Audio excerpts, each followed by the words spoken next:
Good morning everyone. Welcome to Pioneer Convent School. 12th Standard Psychology. The chapter is going on Social Influence and Group Processes. इस chapter का और हमारे इस year के syllabus का ये लास्ट टॉपिक है group पॉलराइजेशन. When decisions are to be taken, there may be group think और group polarization. जब डिसीजंस लेने होते हैं किसी ग्रुप के अंदर तो दो सिचुएशंस हो सकती हैं. One is group think, second is group polarization. Group think we have done in the last video.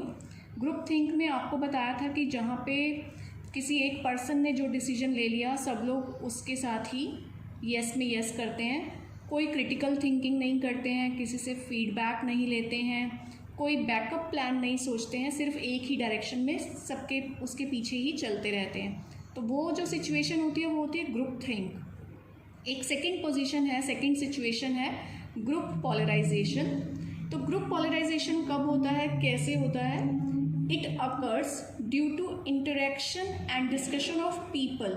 ये जब लोगों के बीच में कोई डिस्कशन और इंटरेक्शन होती है in order to decide something, जब कोई डिसीजन लेना होता है तो वहाँ पे एक सिचुएशन ऐसी आती है जिसे हम कहते हैं पॉलराइजेशन. क्या होता है इस सिचुएशन में? पोलराइजेशन वैसे नेम से ही क्लियर है कि जो पोल्स होते हैं प्लस माइनस, जो पॉजिटिव नेगेटिव पोल हैं, जो बिल्कुल एक दूसरे के ऑपोजिट होते हैं और वो एक्सट्रीम पोजीशन होती है. तो जब कोई डिसीजन लिया जाता है, अगर वो एक्सट्रीम डिसीजन है, या तो बहुत स्ट्रॉन्ग डिसीजन ले लिया जाए या कोई बहुत ही वीक डिसीजन ले लिया जाए, तो उसको कहते हैं कि पोलराइजेशन हुआ ग्रुप में, क्योंकि एकदम एक्सट्रीम डिसीजन लिया गया. So decisions are extreme, either very strong or very weak. या तो कि पूरा का पूरा ग्रुप मिलके एक स्ट्रॉन्ग डिसीजन ले लेता है प्लस साइड, या कोई माइनस साइड की बहुत ही वीक डिसीजन ले लिया. तो क्या रीजंस होते हैं एक्सट्रीम डिसीजंस के? इसके लिए सबसे पहले हम एक एग्जांपल देखते हैं कि फॉर एग्जांपल आपकी ऑफिस में किसी ने ब्राइब ली. ब्राइब इन द सेंस किसी ने रिश्वत ली. तो अब सारे ग्रुप के लोग डिसाइड करेंगे ना कि इसके साथ क्या होना चाहिए. तो एक डिसीजन ये हो सकता है कि उसको ऑफिस से एक्सपेल कर दिया जाए, फायर कर दिया जाए, उसकी जॉब टर्मिनेट कर दी जाए. सेकंड डिसीजन ये हो सकता है कि कोई बात नहीं, इसको एक वार्निंग दे के छोड़ दिया जाए. अब ये जो दो व्यूज़ आए हैं कि उसको जॉब से ही हटा दिया जाए या उसे वार्निंग दे के छोड़ दिया जाए, ये दोनों बिल्कुल ही एक्सट्रीम डिसीजन है. एक डिसीजन में उसकी जॉब जा रही है और दूसरी डिसीजन में उसको फिर से सस्टेन किया जा रहा है. और ऐसा सिर्फ ग्रुप में होता है जब हम ग्रुप डिस्कशंस करते हैं, जब हमें ग्रुप में डिसीजन लेना होता है. अगर आप किसी इंडिविजुअल पर्सन से उसकी ओपिनियन लोगे ना तो वो आपको एक थर्ड ओपिनियन भी देगा, ठीक है. लेकिन ग्रुप में जनरली एक्सट्रीम डिसीजंस आते हैं और उसके रीजंस हैं. तो क्या रीजंस हैं कि एक्सट्रीम डिसीजंस लिए जाते हैं ग्रुप डिस्कशंस में? सो फर्स्ट ऑफ ऑल तो due to discussion with like minded people. Like minded एक टर्म है. लाइक माइंडेड मतलब कि जब सबका दिमाग एक जैसा है, माइंड एक जैसा है, तभी तो ग्रुप बना हुआ है. जनरली जो हमारे ग्रुप बनते हैं वो हम एक जैसे माइंड के लोगों के साथ ही बनाते हैं. अब क्योंकि डिस्कशन लाइक माइंडेड पीपल के साथ हो रही है तो सबका व्यू जनरली सेम ही रहेगा, या तो पॉजिटिव या नेगेटिव. अब due to bandwagon effects. Bandwagon effect क्या होता है इसको अंडरस्टैंड कर लेते हैं. किसी एक पर्सन ने ओपिनियन दे दी, ए ने ओपिनियन दे दी, ठीक है, बी ने उसका फेवर कर दिया, बी भी उसकी फेवर में आ गया, सी भी उसकी फेवर में आ गया, डी भी उसकी फेवर में आ गया.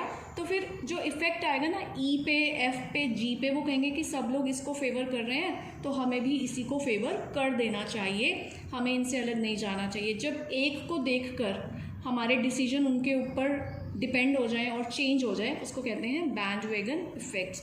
तो ग्रुप में जनरली ऐसा होता है जब हम देखते हैं कि सब लोग एक साइड जा रहे हैं, किसी एक पर्सन के डिसीजन को फेवर कर रहे हैं, तो हम भी उसी डायरेक्शन में चलने लगते हैं. नेक्स्ट होता है इन ग्रुप कन्फॉर्मिटी, जिसकी वजह से एक्सट्रीम डिसीजन हो जाते हैं. इन ग्रुप कन्फॉर्मिटी मीन्स कि जहाँ हमारा पूरा ग्रुप डिसीजन ले रहा है हम उनके साथ कन्फॉर्म करने की ट्राई करते हैं, क्योंकि चाहे हमारे माइंड में कुछ अलग ऑप्शंस आ रही हों, चाहे हमें ये लग रहा हो कि ये बेचारा बहुत पुअर है, इसकी जॉब नहीं जानी चाहिए, हमारे माइंड में रीजंस भी आते हैं कि शायद इस वजह से इसने ऐसा किया हो, इसकी कुछ नीड्स होगी, लेकिन हम अपनी ओपिनियन रखते नहीं हैं क्योंकि हमें ऐसा लगता है कि अगर हमने ग्रुप के साथ नहीं हमने दिया अपना पॉइंट तो हमें ग्रुप से अलग मान लिया जाएगा। हो सकता है कि मुझे भी इसके जैसा मान लिया जाए कि मैं भी कोई चीटर हूँ। तो कई बार हम अपनी ओपिनियन चाहते हुए भी नहीं रख पाते हैं, हम ग्रुप के साथ ही चलते हैं और इस पोजीशन को कहते हैं ग्रुप कन्फॉर्मिटी। तो ये सब रीजंस होते हैं जिसकी वजह से एक्सट्रीम डिसीजंस लिए जाते हैं और एक्सट्रीम डिसीजन लेने को कहते हैं group polarization. So I hope group polarization is clear to you now. Next, इन तीनों रीजंस में एक पॉइंट बहुत क्लियर है कि हम लोगों के ऊपर या किसी भी इंडिविजुअल पर्सन के ऊपर सोशल इन्फ्लुएंस होता है। ग्रुप में इन सब लोगों के इन्फ्लुएंस की वजह से ही डिसीजन में पोलराइजेशन आ रहा था ना। तो यहाँ पे हम सोशल इन्फ्लुएंस के बारे में देखते हैं। बचपन से ही हमारे ऊपर हमारी फैमिली का, हमारे फ्रेंड्स का, हमारे रिलेटिव्स का, हमारे पीयर ग्रुप का, सबका इन्फ्लुएंस आता है। इन्फ्लुएंस को हम 3 पॉइंट्स में स्टडी करते हैं: conformity, compliance and obedience. Conformity, compliance, obedience का मैं आपको मीनिंग क्लियर कर देती हूँ एंड उसके बाद इसको डिटेल में हम इस ईयर स्टडी नहीं करेंगे क्योंकि इस ईयर सीबीएसई ने आपका जो सिलेबस शॉर्ट किया है कोरोना की वजह से, तो ये आपके सिलेबस में अभी एग्ज़ाम्स में नहीं आएगा। तो इसका मीनिंग देख लेते हैं। कन्फॉर्मिटी होता है behaving as per the expectation of other group members. जिस ग्रुप में हम बिलोंग करते हैं, फैमिली का है, फ्रेंड्स का है, स्कूल फ्रेंड्स हैं, रिलेटिव्स हैं, पीयर ग्रुप है, कोई भी है, हमारे जॉब का ग्रुप है, हमारे कोलीग्स हैं, तो जो बिहेवियर हमसे एक्सपेक्ट किया जाता है जब हम वो बिहेवियर करते हैं दैट इज़ कॉल्ड कन्फॉर्मिटी। जैसे कि अभी हमने यहाँ पे कन्फॉर्मिटी पढ़ा था, इन ग्रुप कन्फॉर्मिटी की, जब सब लोग एक डिसीजन दे रहे हैं तो वो फिर हमसे एक्सपेक्ट करते हैं कि हम भी उनके साथ खड़े हों, तो this condition is called conformity. Next है कॉम्प्लायंस। कॉम्प्लायंस होता है behaving in a way in response to pressure और रिक्वेस्ट। जब हमें कोई प्रेशराइज करता है, कई बार हम जिस ग्रुप में हैं अगर हम अलग से भी डिसीजन देना चाहते हैं पर ग्रुप के जो बाकी मेंबर्स हैं वो हमें प्रेशराइज करते हैं कि ग्रुप के पॉइंट ऑफ व्यू से हमें उनका साथ देना होगा, जब हमारा खुद का मन नहीं है लेकिन फिर भी हम प्रेशराइज्ड हैं उस काम को करने के लिए, तो वो सिचुएशन होती है कंप्लायंस। नेक्स्ट है obedience, response to a person in authority. कई बार हम ऐसे ग्रुप में होते हैं जहां हमसे बहुत सीनियर पर्सन है, हमारे बॉस हैं, हमारे डायरेक्टर्स हैं, तो कई बार उनकी ओपिनियन में हमें हाँ मिलानी पड़ती है जस्ट बिकॉज ऑफ ओबीडियंस की हम उनके सामने कोई और ओपिनियन देकर या उनकी ओपिनियन को कट करके हम डिसओबीडियंस शो नहीं कर पाते हैं due to their age, their status, their experience और एनी हाउ देयर सीनियरिटी।